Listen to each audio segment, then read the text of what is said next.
Ben ritrovati dalla redazione. Futili motivi, così è stata archiviata l'ennesima rissa in piazza Goldoni a Trieste. Futili ma evidentemente sufficienti per scatenare un inseguimento tra i protagonisti e l'intervento di carabinieri, polizia locale, polizia di Stato, esercito e ambulanza. Ieri intorno alle 15:20 le forze dell'ordine sono state allertate per una lite che ha coinvolto 2 giovani, un italiano e un tunisino, che si sono presi a pugni e a calci urlando. Testimoni sostengono di aver visto un coltello e una bomboletta di spray urticante. Decollato, rientrato, infine cancellato è quanto accaduto al volo Air Dolomiti, partito da Ronchi nel primo pomeriggio di ieri, diretto a Francoforte. Poco dopo il decollo l'equipaggio ha lanciato l'allarme dopo la segnalazione di surriscaldamento ad un motore. Sull'aeroporto di Ronchi ha attivato l'allarme con il piano di emergenza cautelativo che ha fatto scattare l'intervento dei vigili del fuoco in pista.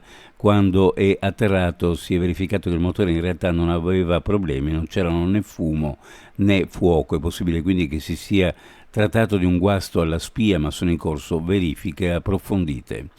Rimangono ancora alte le concentrazioni di ozono atmosferico nel territorio comunale di Trieste, la cui soglia di attenzione, 120 microgrammi per metro cubo, è stata superata nei giorni scorsi. Lo conferma il Comune sulla base delle previsioni di ozono di ARPA e FVG pubblicate sul sito istituzionale della comunicazione. Il Comune pertanto rinnova l'invito alla cittadinanza, in particolare alle fasce più sensibili della popolazione, a prolungare le adeguate precauzioni per limitare l'esposizione all'inquinante fino al 15 di agosto. Una nuova struttura in acciaio Corten al posto del colonnato pericolante preesistente è stata installata nel giardino Mascherini di piazza Carlo Alberto a Trieste. È stato così aperto alla cittadinanza il Pastino Superiore.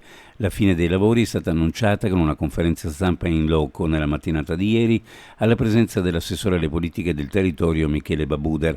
Non è stata ancora piantumata la vegetazione che ricoprirà la struttura e ricreerà l'effetto passeggiata ombrosa proprio del colonnato in mattoni in legno, che non è stato ricostruito in quanto non era conforme alle recenti normative antisismiche.